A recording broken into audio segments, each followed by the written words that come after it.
Sonic the Continuation, Issue 20. It starts with Orbot and Tubot acting as newscasters for Mobius, which feels like a boring waste of time, even if it is trying to actually use the fact that Eggman's ruling the world again by showing what that's like. There's other things I'd rather see than a page of Orbot saying that Sonic's gone when he's not. A Badnik predicts the weather, and I wonder why Eggman bothered to have the weather reporter replaced too. It's lampshaded that this isn't worth the time and effort, and Eggman says he wants to keep the public scared and cowed. They would have remained that way anyways. He wants to get the Master Emeralds because the Chaos Emeralds alone take so long to recharge the Eclipse Cannon that he dismisses it as not being useful enough. While I like that this is different from SE2, why should he care how long it takes to charge? It worked as a way to threaten everyone into not rebelling. It doesn't really matter that people got to evacuate in time when it still scared people. And yet he still thinks that someone's going to call his bluff, which is just paranoid after his zone was destroyed to prove it wasn't a bluff.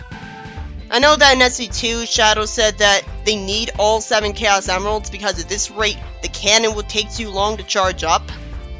So I guess the reason he's saying that is that he thinks the cannon will always take too long to charge up, no matter how many emeralds there are in it.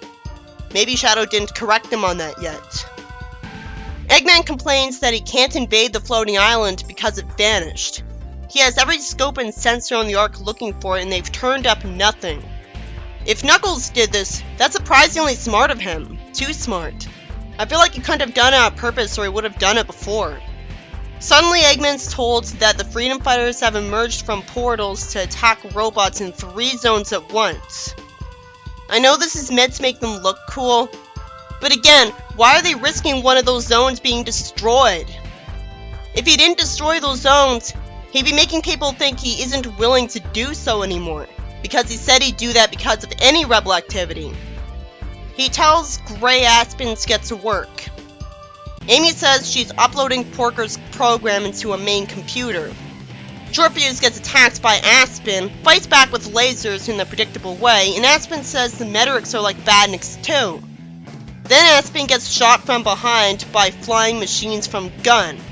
Tails uploads a message into a machine to tell people that Eggman's a liar and the Freedom Fighters are alive and well.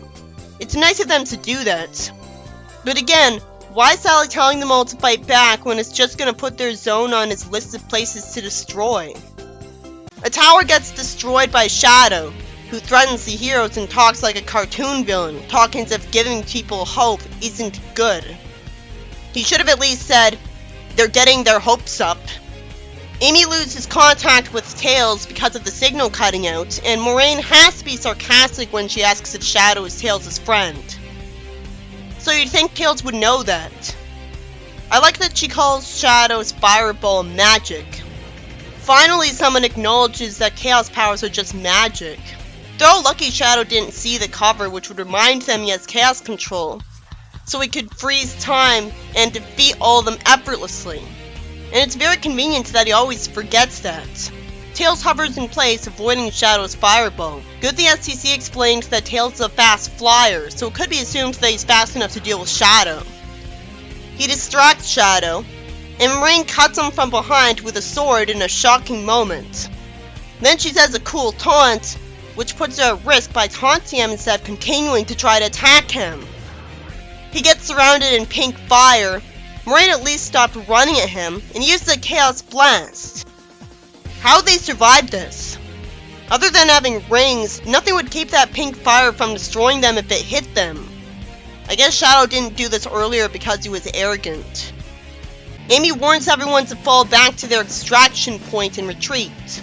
I really wish IDW Amy had her hairstyle. I know it's a superficial thing, but I can accept her being a leader perfectly fine here. I've got no problem taking her seriously. Sure, it's not a pretty looking hairstyle, but that establishes that she cares more about being a leader fighting Eggman than her looks. And out of nowhere, the Goblin Queen goes in front of a seemingly unbeatable enemy with a weapon and tells the heroes to get to safety. That's surprisingly admirable of her. How am I supposed to know how to pronounce that name of hers? It'd be easier to call her Gwen. it's hard to tell who that person in silhouette is. I had to read the comments to find out it was Grimer. Why couldn't it have been more clear? He recognizes her even though we never saw him in the Nameless Zone. So either he visited it for fun, or he's from there, which is acceptable because he looks so weird. But Nigel Kitchen explained that he doesn't think of him as an alien. It'd be nice to finally have an explanation for why he looks so out of place on Mobius. I can't believe SCC Online never explained that, or gave any backstory at all. I don't think it's a goblin because he doesn't look like one SCC, and foxes live in the Nameless Zone too, so there could be tons of different species of people there. Grimer recognizes the portal to the Nameless Zone and figures out that's where the Freedom Fighters went and wonders how, and sees this as an opportunity. Shortfuse goes through the portal to Amy. Grimer wishes he'd given Gunn more warning and says they were so low on pilots that he had to jump in the cockpit of one of its machines. And he lampshades that being on the front line isn't like him. He explains that he doesn't like it, which explains why it's rare. Gwen starts making an unsympathetic looking complaint. She should have known what was going to happen. Then Grimer greets her politely and says shockingly that the body he gave her is still holding up well. It's smart of him to remind her of what she owes him. She calls him her father. Good response, Shortfuse. Body I gave you implies that he isn't literally her biological father, or even just a scientific creation of his, because that's an awkward, stilted way to talk if all he's referring to is that he's the reason she exists.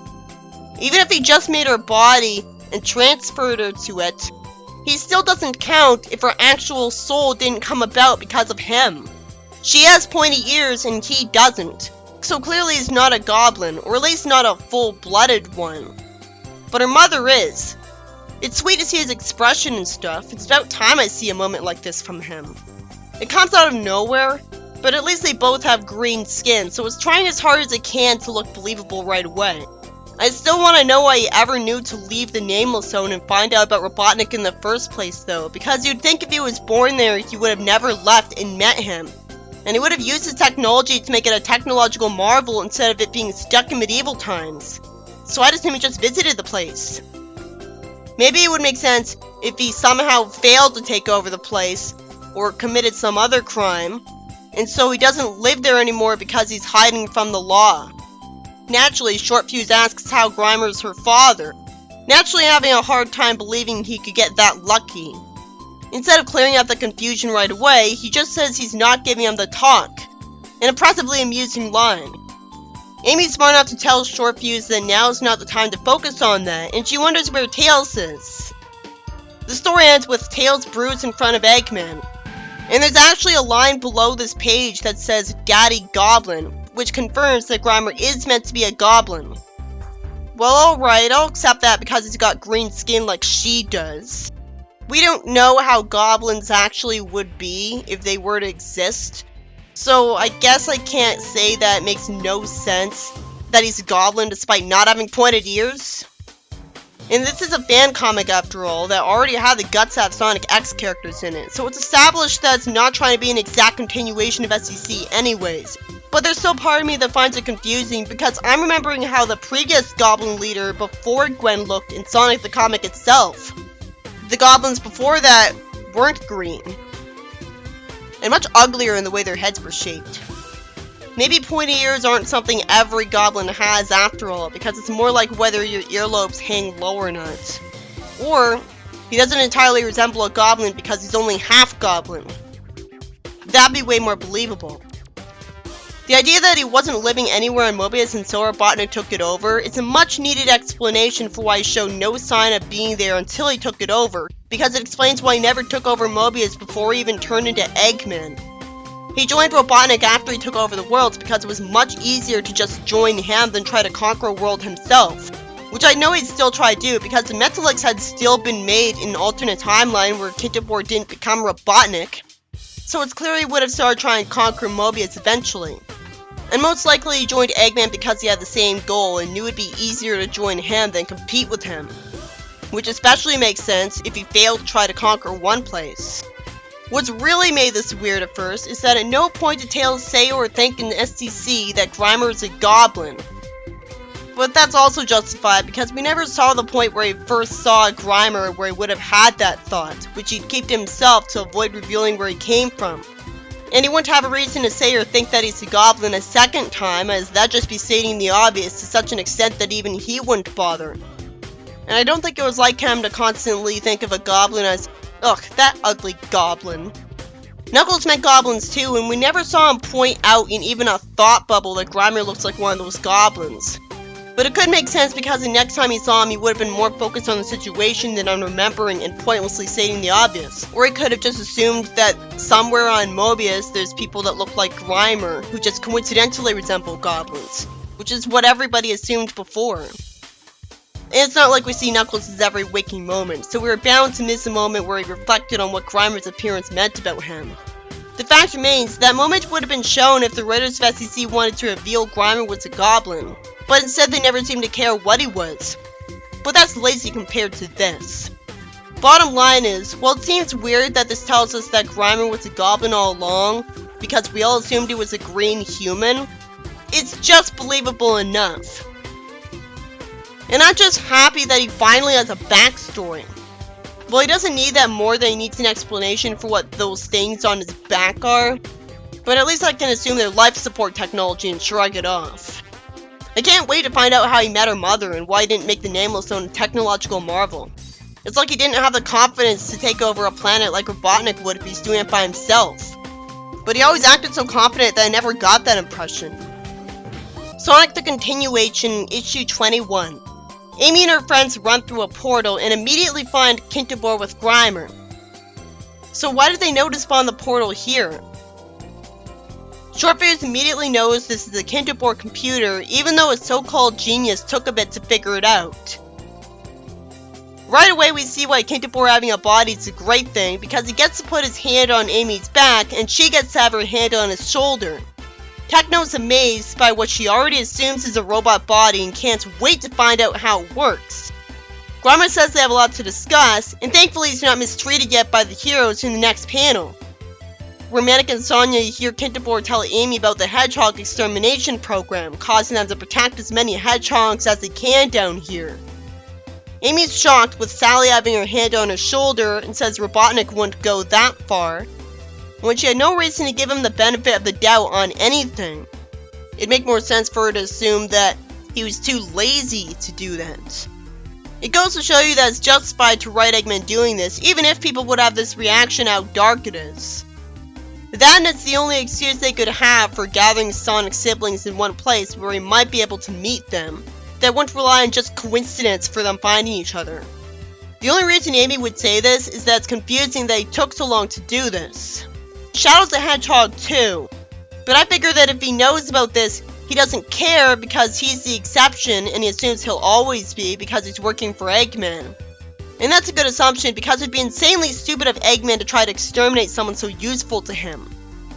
I've always assumed that Tails isn't the only fox on Mobius, because otherwise everyone would have been questioning him and treating him differently. It would be obvious that he's from another universe. Why didn't he start a fox extermination program too? Maybe he did. Kintobor apologizes to Amy, and it's confusing to see the brown hedgehog who's yelling at Amy because he looks exactly like Sonic used to, but with blue eyes. He wonders where the Freedom Fighters were to stop this from happening. I can't help but find it satisfying that he says, "You think a little radio broadcast fixed anything?" Exactly! He says the heroes abandoned them to Robotnik. They didn't on purpose, but they did in a way by moving to the Nameless Zone. But he shouldn't ignore the fact that they couldn't get everyone there. He's either smart enough to know Sonic's gotta be alive, or most people aren't aware that he supposedly got blasted to death. Shortfuse corrects them, and the human says Sonic attacked their military because the SE2 framing thing happens. Amy instantly sides with Sonic, assuming he was framed, of course. Kintobor is smart enough to tell them to stop bickering because they don't have time to waste. It's annoying that Grimer says the heroes let people down, but at the same time it's cathartic because he's right, and the guy who used to be their enemy is the perfect character to be written to be snarky and call them out on their failures. Why would he bother being gentle with them when he'd know they'll always hate him? So he just wants to relieve stress. But I still love Kintobor's line. "Oh, thank you, Grimer, that really diffuses the situation."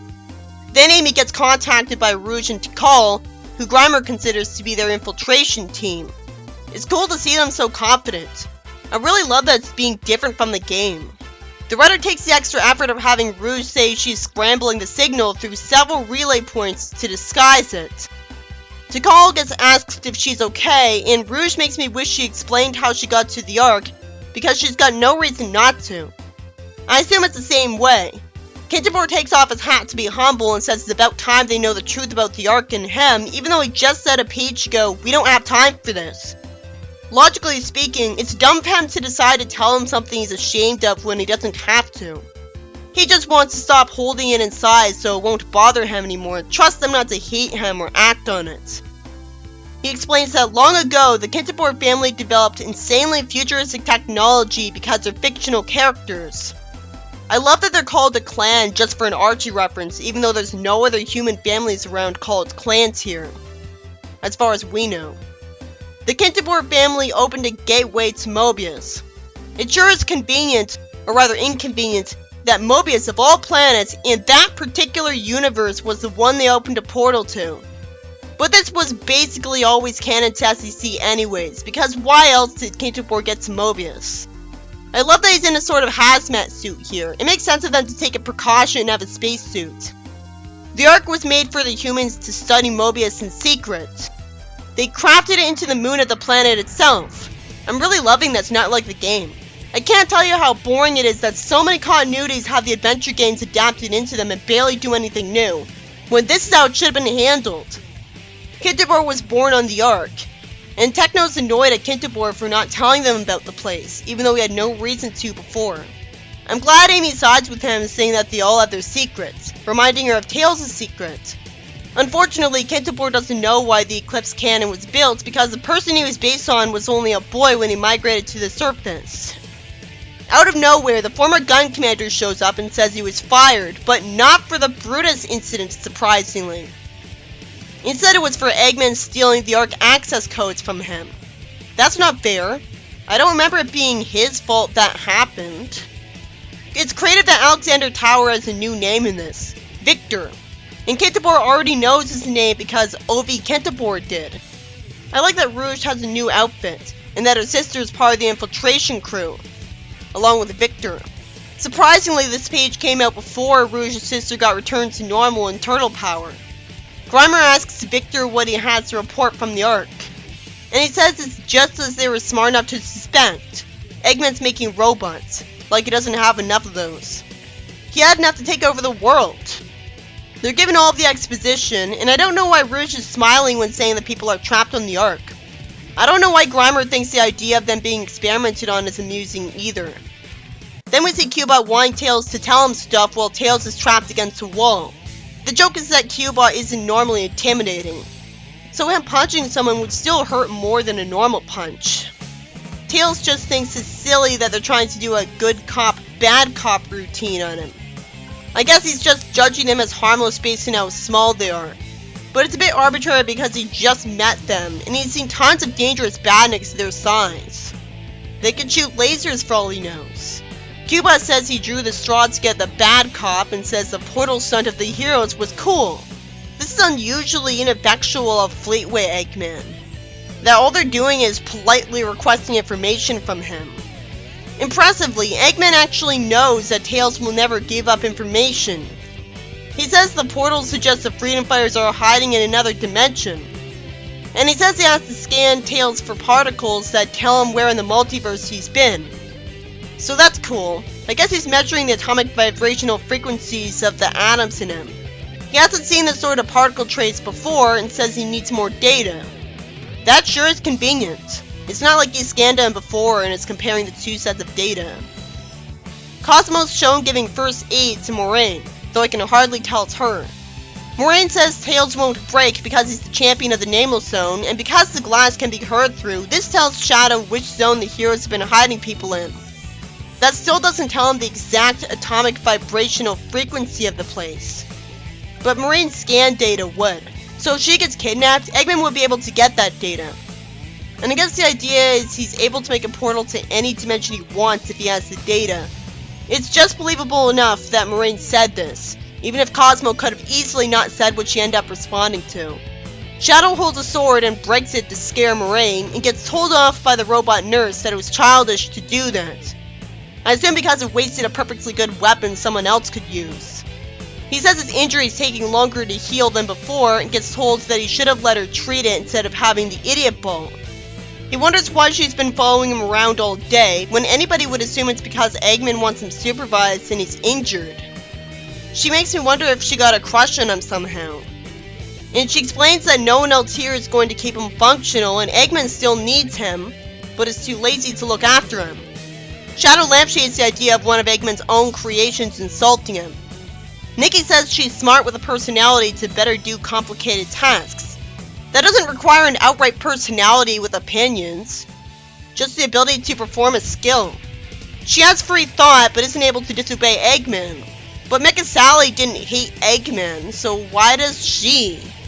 So Shadow remembers Maria saying they don't have to do what they're told by someone. Aw, I was hoping that Maria wasn't a part of his backstory in this comic, because he was acting more evil than ever. But there's still creativity there as long as she's talking about jailed Robotnik and not a soldier threatening her. And it's also creative that she even has rebellion at all. So he warps away from her. Techno raises a good point, asking Grimer why he didn't tell Robotnik about the Nameless Zone, because if he did, he would have conquered it. I don't know why Grimer is acting like he did tell him about it. It's frustrating that he doesn't answer a question. Why is she even asking him? The only answer he could give her that I can think of is that he thought Mobians deserved to suffer under Robotnik's rule, but not his own people. So, apparently he always knew that Robotnik would suck to live under as a ruler, and he was just sadistic. That's a lot more believable than what I assumed. That he did think he was a good ruler. Techno should know that. After all, Grimer chose to work for Robotnik. Kintabor asks someone how they got his phone number and says Amy has somewhere else to be because Chuck wants her to see him, although he calls him Charlie. That's exciting, and I'm wondering what took him so long. I guess he only wanted to call her after Sonic was conscious. I guess Amy didn't have enough time to tell Kintabor what Chuck helped her with as basic conversation about their lives. Why did Kintabor wonder how Chuck got his number? I was told Chuck had been giving Kintabor intel when Eggman was in power. Why would he change the number? And apparently Chuck wants to surprise Amy. So that's why Kintabor doesn't just tell her why she needs to go to him instead of annoying her. Chuck doesn't know where Amy is, so he has to get her to come pick Sonic up to reunite them. Sally puts her hand on Amy's shoulder and tells her she'll handle the mission for her, so finally she'll get more time in the sun. Why doesn't Amy have faith in her when she wasn't incompetent in their adventure with Chuck's drone? Even though she didn't do anything memorable either.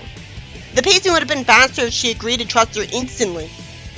And Techno's gonna go with Amy as well, because they're best friends. I guess Grimer's only rude to the heroes for stress relief purely because they still hate him. I have to say that because it's not really smart of him. Grimer would hear Shortfuse and Kintabor planning to send Porker to spy on him. I guess he doesn't care. This makes me assume he doesn't have an evil plan in the Nameless Zone. I hate it when a text bubble isn't close enough to someone and not directly connected to them, so it's harder for me to tell who's talking. And I just think I'm assuming that the leftmost one is Shortfuse. Amy says good luck as the story ends. This issue by Akira was about the freedom fighters sending a message out to the people of Mobius to rebel against Eggman while seeming to forget that he destroyed the first zone that did, and this message provokes Shadow into attacking the heroes. Eventually he ends up beating Tails in a fight and delivering them to Eggman, all because they wasted their time. I wonder why, if he's so evil, he doesn't just use Chaos Control or his super speed to instantly kill every enemy he's got. Maybe he thought Eggman wanted Tails alive to be used as a badnik. And same goes for every other enemy he's got. I just wish that was explained. So that makes more sense than SA2, where he and Eggman had no excuse to not decide to do that. Also, Shadow's tragic backstory could give him the kind of anger issues that make him merely want to fight with his fists to vent out his pent-up anger. The interesting part of the story was the revelation that not only does Grimer recognize Gwen in the portal to the Nameless Zone, but she thinks of him as her father. And I already talked about that. This story was about the heroes being given exposition. Did anything really happen in this story? I mean, did we really need to see the reactions of the characters to the exposition? Amy and her friends find Tinty Boy with Grimer. And they talk a lot. That's it.